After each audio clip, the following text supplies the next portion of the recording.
Bienvenue tout le monde, très heureuse de vous retrouver une nouvelle fois avec cette fois un rendez-vous. Ok, nous en avions déjà eu un précédemment, mais aujourd'hui il est de taille, il est d'importance car nous avons la chance d'avoir à nos côtés nos deux gardiens internationaux, gardiens, gardiennes bien évidemment. Bonjour H, Salut, salut. tout va bien? Très bien, oui. Un peu impressionné d'être là aux côtés de Vincent Vanache. Bonjour Vincent. Bonjour, comment ça va? Ben, bien, bien, et toi, merci d'être là, hein. Super, merci. Un vrai plaisir. Est-ce qu'on vous avait déjà réunis ensemble pour une interview? Quelques fois, mais jamais via conférence call. Ah non, ça c'est évidemment une nouveauté, une nouvelle pratique dans notre monde des médias. Mais quelquefois oui, parce que ben, vous défendez les couleurs de notre équipe nationale et puis vous étiez jusqu'il y a peu, et on va en parler, hein, gardien et gardienne dans le même club de hockey à Waterloo. Exactement. Donc, Exact. c'est à ça qu'on a eu droit à avoir quelques interviews, moments assez chouettes, drôles, bizarres parfois, mais quelques moments ensemble. Ah bien, alors on espère que ce moment-ci le sera tout autant. Drôle, certainement, chouette, bizarre, bah oui, pourquoi pas, hein, qu'on rigole, qu'on rigole un petit coup. Dites, l'actualité, votre actualité aussi, avant de développer tout ça, on va peut-être commencer avec Aicheline. Les entraînements ont repris, d'ailleurs c'est sympa, vous avez tous les deux mis votre uniforme. Il nous manquait un peu. On est Donc tu fiers. as, tu as recommencé, Aicheline? Oui, oui, on a recommencé la semaine passée. On est dans des petits groupes, on s'entraîne 2 ou 3 fois semaine, dépendant de ce qu'on a à faire à côté, niveau études, niveau boulot. Mais c'est vraiment super chouette d'être de retour sur le terrain. Évidemment, c'est les petits matchs qu'on préfère et vraiment avoir de l'interaction. Mais déjà, rien que pouvoir retoucher la balle, faire un arrêt du stick, c'est vraiment un plaisir. De toute façon, Vincent, pour vous, les gardiennes, gardiens, la distance sociale, elle existe. Vous êtes confinés dans votre goal. Oui, c'est clair. Pour nous, c'est plus facile encore. Et revenir comme ça, c'est nickel parce que les joueurs doivent rester au bord de cercle. Donc, ils ne savent pas nous allumer du point de stroke. Donc, ça, c'était quand même agréable. Après, bon, on passe 2, 3 fois à côté de la balle. Ça faisait longtemps qu'on s'était arrêté. 2 mois, c'est jamais arrivé. Ça a été une longue trêve, mais j'étais super content de revoir mes coéquipiers. Après, c'est comme Ashley disait, un peu étrange avec cette règle de distance sociale sur le terrain. C'est assez spécial, mais on s'adapte et ça fait tellement du bien de remettre notre équipement pour nous. Et je pense que pour les joueurs, ça leur fait du bien de revoir le terrain de hockey. Ouais, et donc, tu as retrouvé, toi, le groupe Red Lions. Les JO étaient dans toutes vos têtes jusqu'il y a quelques petites semaines. C'est passé, vous avez passé peut-être, on imagine, la petite déception qu'il y a eu à ce qu'il soit reporté d'une année. Ouais, c'est clair. Bon, on s'y attendait, hein, ça c'était sûr. On sentait un peu le doute qu'il y avait autour des Jeux après la Coupe d'Europe de foot qui a été annulée. C'était le grand rendez-vous sportif qui pouvait être annulé. Et quand la décision est tombée, je pense que c'était la meilleure décision à prendre. Après, c'est sûr, on était déçus. Je pense qu'on avait une bonne dynamique avec les Red Lions pour aller loin dans ce tournoi-là. Maintenant, ça nous laisse un an pour devenir meilleur aussi. Donc, euh, d'un côté, je comptais pas arrêter ma carrière après les Jeux de Tokyo. Donc, pour moi, ça changeait pas grand-chose à part qu'on repousse d'un an les échéances. H, on va revenir à ce rôle que vous avez qui est si spécifique sur un terrain de hockey. Euh, comment tu perçois, toi, Vincent Vanache? Comment je perçois Vincent? Moi, je trouve qu'il a vraiment une prestance qui donne confiance à son équipe, qui donne confiance dans ce qu'il va faire et ce qu'il va apporter. À côté de ça, je trouve aussi qu'il est super sociable et super ouvert et ça fait en sorte que je pense que tout le monde est encore plus fan de lui grâce à ça et pas juste parce qu'il arrête toutes les balles. Donc ça, c'est un point très, très positif. Et à côté de ça, je pense qu'il est vraiment toujours ouvert à partager son savoir et à vouloir aider tout le monde à devenir meilleur. Pas mal ça, hein, Vincent, non? Ouais, ça fait plaisir à entendre, hein, c'est clair. Et toi, ton point de vue sur Aicheline? Sur Ashley, ouais, je pourrais dire un petit peu la même chose. Je l'ai côtoyé longtemps maintenant en club ou en équipe nationale et j'ai eu la chance de l'entraîner aussi. Je pense que c'est quelqu'un qui aime aider les autres. Vu la fonction qu'il occupe sur le terrain, tant mieux, comme moi. Je pense qu'elle est rayonnante aussi, sur le terrain et en dehors du terrain. Donc, ça fait partie de sa personnalité aussi. Donc, on écoute ce qu'elle dit et parfois on admire juste la magie qu'elle peut produire sur le terrain parce que c'est aussi quelqu'un qui sait sortir des arrêts incroyables et parfois arrêter toutes les balles. Et donc, ça fait plaisir à voir. Après, je pense qu'elle est loyale aussi envers son club, envers l'équipe nationale. Et ça, j'adore pour quiconque, pour un sportif en tout cas, c'est une belle chose. De très jolis portraits. Et c'est vrai, vous avez le sourire tous les deux, mais c'est vrai que je pense qu'il vous qualifie bien et que vous avez du coup, c'est vrai, pas mal de points communs. Le sourire, certainement, que vous avez continuellement. Mais parfois, le poste de gardien de but est considéré comme un poste, on va dire, très atypique, où il faut être un petit peu cinglé pour décider de prendre la décision d'aller se mettre entre les perches du goal. Mais dans votre cas, ce côté cinglé n'est pas le truc qui vient à l'esprit en premier lieu, Vincent. Non, mais je pense qu'on est cinglé à notre façon. Après, quand on met notre casque, on est aussi un peu quelqu'un d'autre. Quand on monte sur le terrain, on a le sourire, mais on serre les dents et on y va et on veut juste tout défoncer, je vais dire ça comme ça, et tout arrêter. Et on veut gagner à tout prix. Et ça, je pense que c'est une de nos grandes forces. Après, ouais, on a ce côté gentil, mais quand c'est, comme on dit, business time, on va tout donner pour gagner et pour arracher cette victoire. Tu parles dès que j'enfile mon masque, tu as donné une belle interview il y a quelques jours au journal Le Soir. Et je ne sais pas si tu l'as lu, pardon, H, mais il est dit notamment, Vincent, que quand il met son masque, en tout cas quand il était plus jeune, et c'est peut-être pour ça qu'il a décidé de devenir véritablement gardien de but après avoir occupé divers postes sur le terrain, ça lui donnait une qualité un petit peu de super-héros. Est-ce que toi aussi, tu as cette impression que on va dire, tu mets ton équipement, ton armature, qui te rend quelqu'un d'autre finalement, une autre personne prête à aller, oui, à tous les combats et repousser toutes les balles? Je me suis jamais dit que j'étais une super-héros, mais je connais l'histoire de Vincent. Je l'ai vu ici il y a 2, 3 jours, mais je l'avais déjà entendu dire ça pas mal de fois et ça m'a à chaque fois toujours inspiré. Mais moi, c'est plus quand j'arrive vraiment à faire cet arrêt où je vois qu'il y a un sourire de mes coéquipières ou juste une tape qui dit merci et on est reparti. Moi, c'est plus à ces moments-là où je suis vraiment fière d'avoir pu les aider. Vous êtes en Belgique les meilleurs à votre poste. Vincent, pour le moment et depuis un petit temps, et peut-être encore bien pour longtemps aussi, est le meilleur au monde carrément. Vincent, c'est lié évidemment aussi aux prestations des Red Lions parce que par exemple dans sa carrière, Aisling a été élue meilleure gardienne du tournoi Euro, donc la Coupe d'Europe en 2017, parce que les filles avaient été jusqu'en finale. Donc c'est vrai que c'est aussi lié aux résultats globaux de l'équipe pour aller chercher ces titres plus individuels. Oui, c'est clair. Bon, ça fait plaisir de recevoir un titre individuel et je pense que c'était l'année passée, on a tout raflé, que ça soit espoir, meilleur joueur, meilleur gardien, meilleur coach. Ça montre que l'équipe grandit, que l'équipe tourne bien, que l'équipe gagne des tournois parce que sans l'équipe, en fait, on n'est rien. Et, et ça, je suis assez fier de ce qu'on représente aujourd'hui avec les Red Lions, pas juste les joueurs, le staff, mais vraiment, c'est vraiment une entièreté quoi, avec la fédération et ce qu'on représente aux yeux du monde. Je me souviens encore, on disait pour la petite Belgique, une médaille d'argent, c'est bien, une médaille de bronze, c'est bien. Aujourd'hui, j'espère ne plus jamais entendre la petite Belgique parce que ouais, j'ai un peu les poils qui s'irrissent quand, quand j'entends ce genre de choses parce qu'on sait faire de belles choses et je ne pense pas que au hockey, mais dans tous les domaines et dans tous les sports. Et donc, je disais dans mon interview qu'il faut juste y croire, mais il ne faut pas juste y croire, faut aussi travailler dur. Je pense qu'on a tous du talent, mais on travaille dur tous les jours. Les gens voient juste la petite partie émergée de l'iceberg qui fait qu'on rapporte des médailles, mais c'est le travail de fond qui a été fait pendant les dernières années, les 15 dernières années, a été vraiment colossal et je pense qu'aujourd'hui, on récolte ce fruit-là aussi. Alors, ma sous-question par rapport à ce que je venais de dire, Vincent, c'est selon toi, H a tout le profil, la carrure, l'envergure pour être aussi un jour élue meilleure gardienne du monde? Ouais, c'est clair. Je pense elle a tout et elle est encore jeune. Donc ça, c'est aussi l'avantage.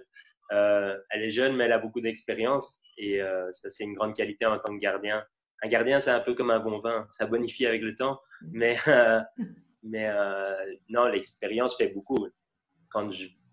Aujourd'hui, quand je joue un match, c'est totalement différent que quand je jouais il y a 10 ans. J'aborde le match beaucoup plus sereinement et je le remarque moi-même, mais aussi je remarque euh, l'importance que j'ai par rapport aux autres joueurs. Et comme je disais, j'arrive à leur donner confiance et moi, ça me permet de rentrer encore plus dans mon match et de faire parfois certains arrêts miraculeux qui sauvent des matchs.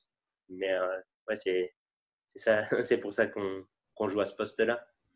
Et donc, puisqu'on est entre nous, juste entre Belges, nous, on peut les lire meilleure gardienne du monde. T'en vois une meilleure qu'elle à l'heure actuelle parmi, c'est vrai c'est Raquel Lynch qui a été élue, je pense, encore dernièrement.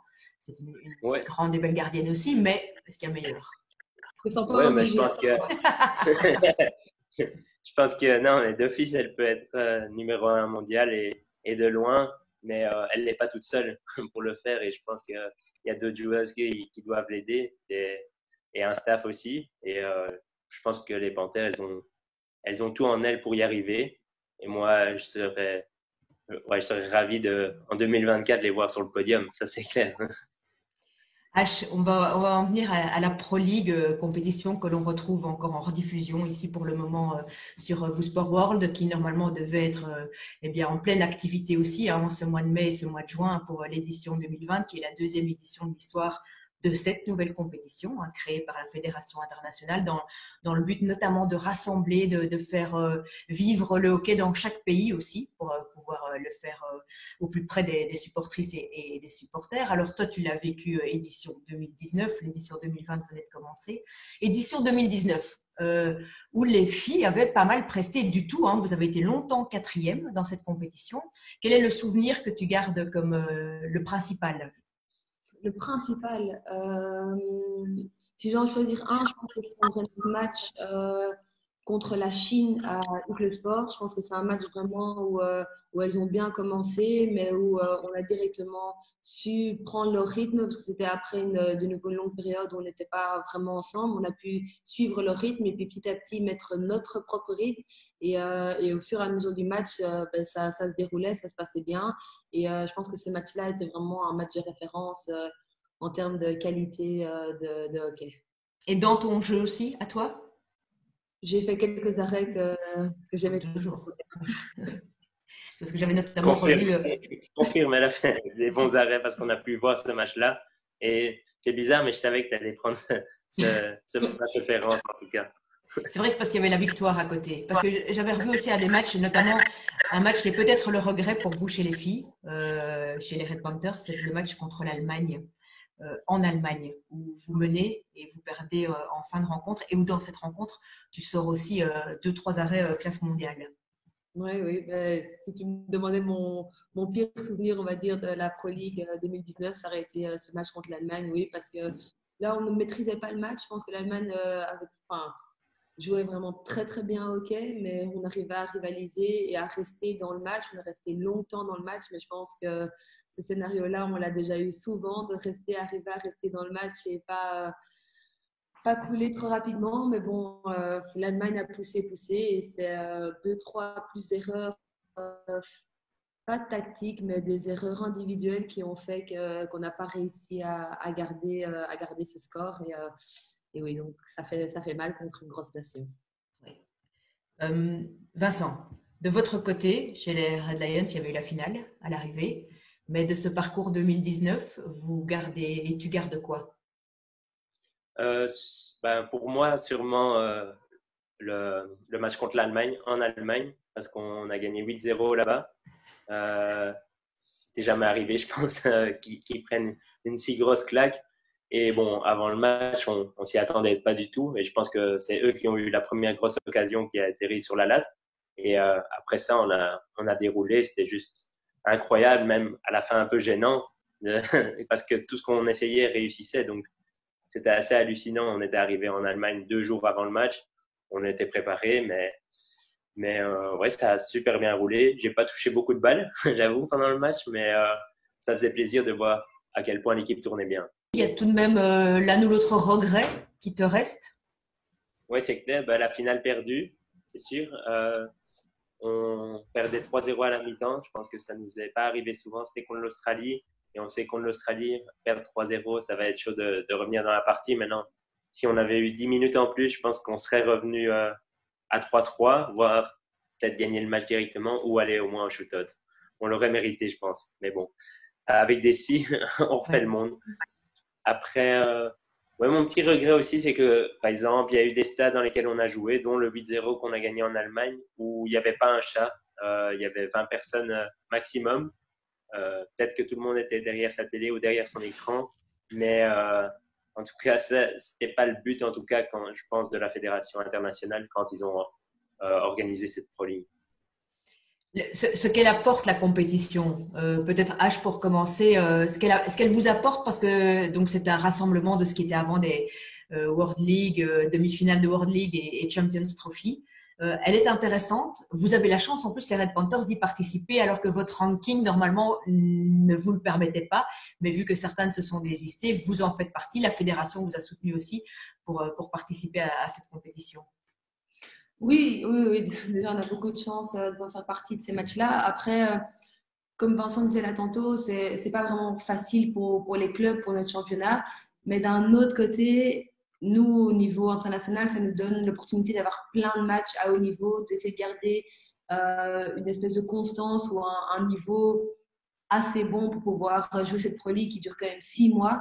Donc ça, c'est quand même une partie que je trouve assez positive, en plus d'apporter vraiment des matchs à haut niveau dans notre pays, près de nos proches, près des supporters. Mais vraiment, le fait d'avoir tout le temps des matchs où on ne peut pas y aller un peu en touriste parce que les autres pays s'entraînent et ont aussi un planning club en fonction de cette Pro League. Donc, ça garde une constance et un niveau. Et elle devra vous amener, vous les filles, à être performantes pour les prochaines qualifications, pour oublier aussi ce qu'il s'est passé, puisque vous étiez monté à un certain niveau, hein, franchement, dans la Pro League. Et puis malheureusement, vous aviez battu la Chine en Belgique, vous aviez partagé là-bas dans la compétition Pro League. Et puis malheureusement, sur la qualification Jeux Olympiques, ça s'était mal passé. Oui, oui. Malheureusement, oui. Mais le truc, c'est que cette année-ci, on pourrait vraiment reconstruire l'équipe, des nouvelles joueuses pour vraiment continuer, parce qu'elle était un an, 2 ans quasi sans tournoi, donc c'était fort important. Après, oui, c'est tout à fait normal vu la situation dans laquelle on est. Que la Pro League fut arrêtée, mais en tout cas, on comptait quand même très fortement là-dessus pour continuer dans notre lancée. Vincent, tu as parlé tout à l'heure du fait que tu avais déjà entraîné aussi Aislinn. C'était notamment le cas avec, tu avais intégré un temps le staff. C'était pour cette qualification olympique, non? Le staff des Red Panthers. Ouais, c'est clair. C'était pour ça, c'était pour ce grand événement. J'étais tout aussi déçu qu'elle. Moi, j'ose pas imaginer, même pour elles toutes. J'ai eu la chance d'entraîner Aislinn et les deux autres gardiennes aussi, Elodie Picard et Elena Sochiu. Ouais, tu fais bien de les citer parce que ce sont deux très bonnes gardiennes aussi. Ouais, je pense qu'elles sont aussi au top et elles font partie aussi des Red Panthers et de cette équipe qui monte en puissance, je pense. Comme H disait, voilà, c'est une nouvelle équipe. Je crois qu'elles ont tout en main pour y arriver. Il faudra passer ce petit cap émotionnel. Je pense que nous, on l'a eu aussi avec les Red Lions.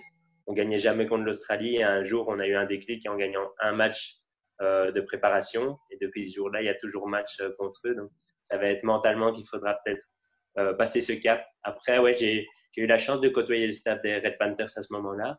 Et je pense qu'on a fait du bon boulot. En tout cas, moi, j'étais super fier de ce qu'on a fait à ce moment-là. Quand j'ai vu H jouer les shootouts, là, je me suis dit, c'est bon, j'ai apporté quelque chose en tout cas. J'ai apporté ce que je pouvais. Je pense qu'elle en a arrêté 4. Elle a fait une toute grande série. Hein. C'est ce qui est d'autant plus rageant, c'est qu'elle a fait elle a sorti le grand jeu. Donc, et même pendant les matchs, elle avait sorti des gros arrêts. Donc, j'étais vraiment très fier du travail accompli en même pas 2 mois, je pense. Donc, tu ne penses pas que vous avez justement, vous, toi et d'autres, peut-être aussi des Red Lions parmi les plus anciens, un rôle à jouer aux côtés des filles, justement, parce que, comme tu l'as dit, c'est mentalement qu'il va falloir à un moment trouver vraiment le step et ce qui va faire qu'elles vont avoir le déclic. Parce que quand elles affrontent des filles de niveau, d'un meilleur ranking, on va dire, elles y vont sans complexe, elles font des résultats. Ne fût-ce que contre l'Australie, 5 matchs sans connaître la défaite face au numéro 2 mondial. Chaque fois qu'elles sont à force égale, il manque le petit truc mental. Ouais, c'est clair, mais je pense que, allez, moi, c'est en tout cas ce que j'ai essayé de faire ici, parce que je me souviens après l'Euro ici en 2019 en Belgique, j'entendais l'interview d'une jeune Red Panthers qui disait, tiens, les Red Lions, ils nous regardent jamais, ils sont pas là pour nous. Et ça, c'est vraiment quelque chose qui fait mal à entendre parce que moi, je les suis à chaque match. J'essaye en tout cas de regarder tous les matchs quand c'est possible, d'analyser. Et là, j'ai vraiment donné aussi de mon expérience, de mon savoir pour espérer qu'elle se qualifie. Et je pense qu'on a vu les bénéfices que ça a produit. Et si chacun des Red Lions pense comme moi, en tout cas, et ça j'en suis sûr, si on arrive à vraiment avoir cette spirale positive, je pense qu'il faut surtout pas comparer les deux équipes parce que ça n'a pas lieu d'être, mais d'essayer vraiment que peut-être un attaquant expérimenté des Red Lions, qui prend bien les shootouts comme Florent Renovel, on va dire, donne son savoir comme moi je l'ai fait aussi et son expérience parce que c'est sûr, parfois aussi c'est plus facile de jouer contre des grandes nations. On a eu ça aussi. Quand on a un underdog, c'est toujours plus facile à venir dans le match. Après, quand on doit faire le jeu, c'est différent. Aujourd'hui, je vois bien notre statut avec les Red Lions, il a changé parce qu'on est devenu champion du monde, champion d'Europe. Les gens nous attendent au tournant et veulent nous battre à tout prix. Donc, c'est aussi c'est un autre statut qu'il faut assumer. H, on peut te demander, mais tu es obligé de répondre. Hein. Tu vas peut-être dire non, restez chez vous, les Red Lions. Non, je blague. Non, moi je pense que moi j'ai eu la chance d'avoir un Red Lion qui est venu nous entraîner, qui est venu partager son savoir et ça a été très bénéfique. Donc c'est sûr, si déjà la fédération donnait cette opportunité parce que les plannings sont déjà pas faciles à coordonner, mais oui, je pense que ça pourrait être bénéfique pour toutes les lignes, vraiment. Et on ne peut pas dire que tous les Red Lions doivent venir, c'est fait pour partager notre savoir, mais c'est sûr que s'il y en a quelques-uns qui sont prêts à faire ça, qui ont envie de faire ça, ça pourrait être très très bénéfique pour l'équipe. Je crois qu'on a un mini Red Lions qui veut s'inviter dans l'interview, non? Mais désolé, c'est mon fils. Il n'y a pas de souci. Ce sont les nouveaux aléas des nouveaux médias. C'est que toute la famille participe parfois aussi. Il n'y a pas de souci, Vincent. Il va chercher son biberon. C'est l'heure du biberon. Il a pas encore 2 ans, hein, c'est ça? Non, il va avoir 2 ans. Il va avoir 2 ans. D'ailleurs, tu as des jolis éléphants derrière toi. Tu es dans sa chambre, en fait. Non, je ne suis pas dans sa chambre, heureusement, parce que sinon, ça serait le bordel intégral. Ben oui, c'est vrai, cette expérience, les uns et les autres peuvent évidemment amener, peut-être qu'un jour, ce seront aussi les filles hein, qui iront délivrer leur savoir et leur expérience. Mais c'est vrai que c'est une fédération qui vous unit et un sport aussi qui est un sport qui atteint quasi la parité en Belgique, hein, dans les pratiquantes et pratiquants. On est quasi à du 50-50. Donc, c'est ce qui fait aussi la beauté du hockey, de notre hockey national. Un petit mot sur vos activités, parce que vous l'avez évoqué, c'est jamais simple de tout combiner, ça on le sait. On fait de plus en plus connaissance avec le monde du hockey. Vous travaillez à côté, vous étudiez à côté, vous avez le club, l'équipe nationale. Toi d'ailleurs, Aisling, pour la saison prochaine, tu as pris une grande décision par rapport à ça, pour ton organisation personnelle. Oui, c'est sûr.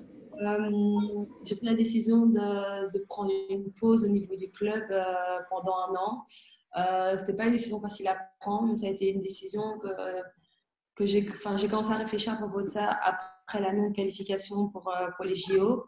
Je me demandais un peu, ça fait 10 ans que je suis dans l'équipe maintenant et contrairement à Vincent, c'est 10 ans avec pas beaucoup de médailles, pas beaucoup de super bons souvenirs mais avec toujours ce goût de trop peu et je sais et j'aimerais continuer au moins jusqu'à 2024, mais je le sais aussi très bien de mon côté que oui, c'est dur mentalement, c'est dur physiquement et que si je fais pas une petite pause à un moment, ben, j'ai peur de craquer dans 3 ans où ce sera vraiment pas du tout le bon moment. Et donc, ben, c'était une décision très difficile à prendre et moi, avec toute la bonne volonté du monde et le club le fait très très bien, mais je pense quand même que pour garder mon niveau, c'était mieux pour moi de garder en tout cas l'équipe nationale et donc c'était un peu une discussion avec le staff de l'équipe nationale, voir ben, quelles sont mes options de pause pour pas perdre mon niveau ou perdre le moins possible mon niveau. Et pour, je sais pas si j'ai besoin d'un an, si c'est besoin de 6 mois, mais bon, je peux pas m'engager dans une équipe et arrêter après 6 mois. Et donc, c'est le staff national qui m'a proposé d'éventuellement prendre une pause club et de me concentrer alors que sur l'équipe nationale et sur mon boulot parce que oui, c'est vrai, je me lève le matin, je suis habillée bien parce que je dois aller à la commune, puis j'ai mon sac d'équipe nationale, puis je dois retourner à la commune, puis j'ai mon équipement pour aller au hot dogs.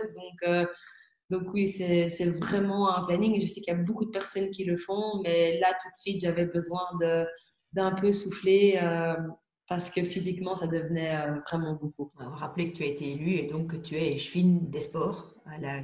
C'est des Ah, sports. Non, non, pas des sports, mais non, pas du tout. Pas du tout, non. C'est échevine de.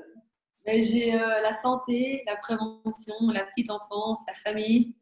Oui, quand même des domaines qui te touchent et qui te vont bien. Dans la commune de Waterloo. Vincent, ben, on a commencé un petit peu comme ça en parlant de votre côté super-héros comme tu le décrivais, mais H, c'est vrai que c'est une super-héroïne et elle s'en excuse presque de devoir faire une pause sur un des 3 tableaux, mais c'est assez compréhensible.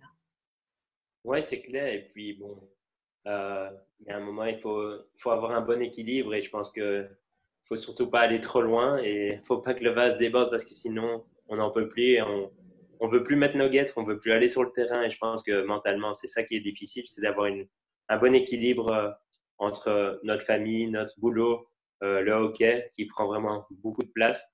Je pense que voilà, elle a fait le bon choix. Et si c'est son choix et ça lui correspond, ben, tant mieux. Et que la fédération la soutient, ben, c'est tant mieux pour elle. Elle a de la chance aussi que la Pro League se déroule comme ça pendant 6 à 8 mois, parce qu'elle aura beaucoup de matchs à jouer alors à ce moment-là. Euh, Parfois c'est spécial parce que les matchs en club, ben, c'est ce qui me permet aussi de garder le rythme, je dirais, pendant toute l'année pour pouvoir atteindre mon pic de forme au bon moment. Mais je pense qu'avec l'expérience qu'H a, elle peut combler ça. Et moi, je pense qu'un gardien aussi doit être serein dans sa tête pour prester à la perfection ou au maximum de son potentiel. Donc, je pense que là, elle sera sereine et elle pourra monter sur le terrain et faire encore de la magie.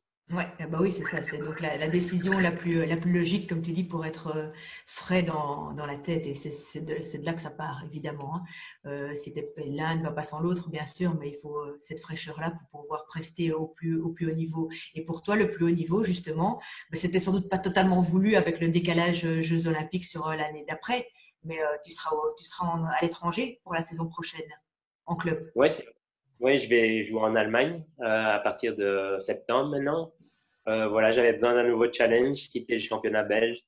Et puis, bah, le club de Cologne me voulait et je trouvais ça un bon choix. Je connaissais pas du tout le championnat allemand.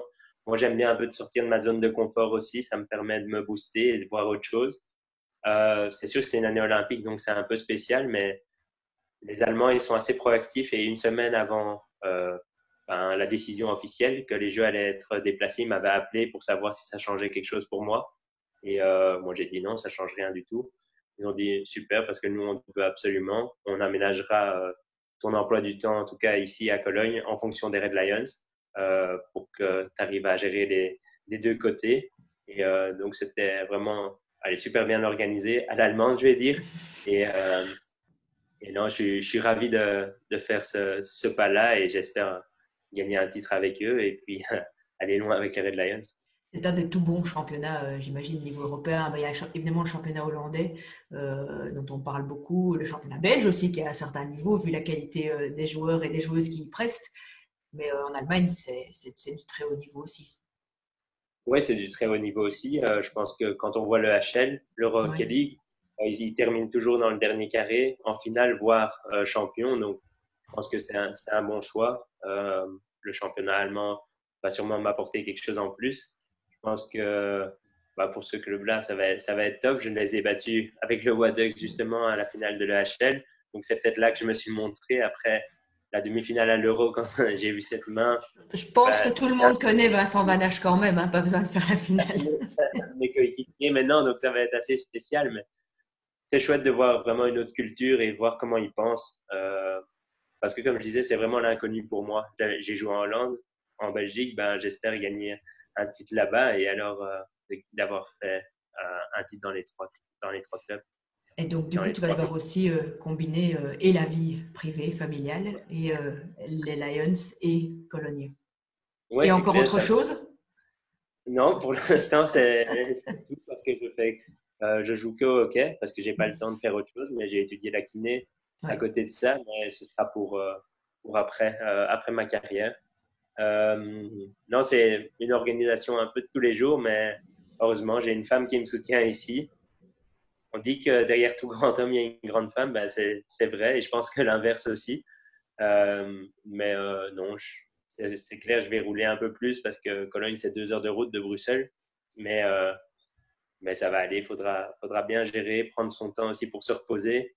Pas commencer à aller faire d'autres sports comme parfois je vois d'autres Red Lions qui le font, d'autres Red Panthers. Mais non, de juste prendre mon temps, faire mes allers-retours, jouer au hockey du mieux que je peux et de combiner tout ça.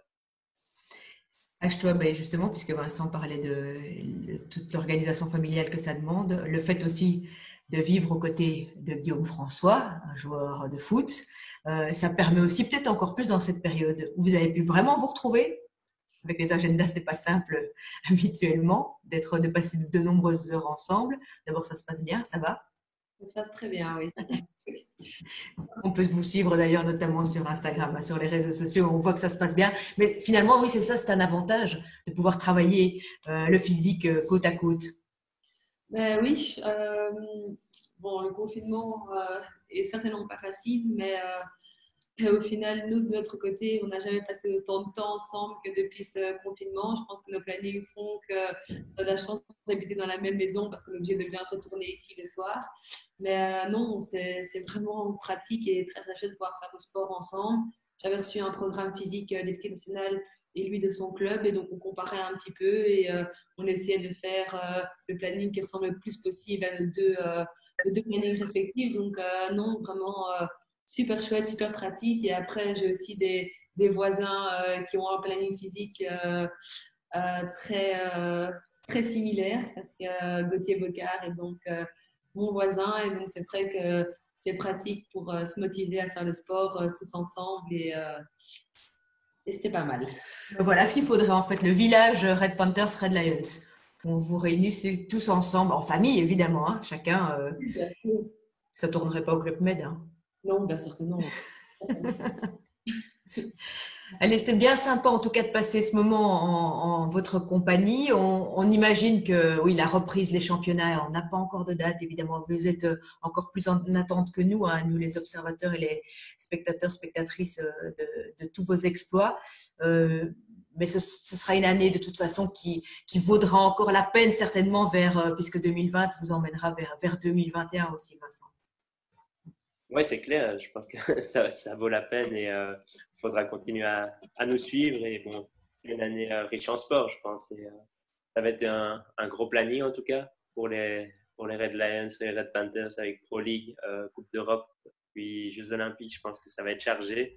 Et j'espère qu'on terminera sur la première marche du podium. Dis H, dans le hockey, il y a souvent plein de surnoms.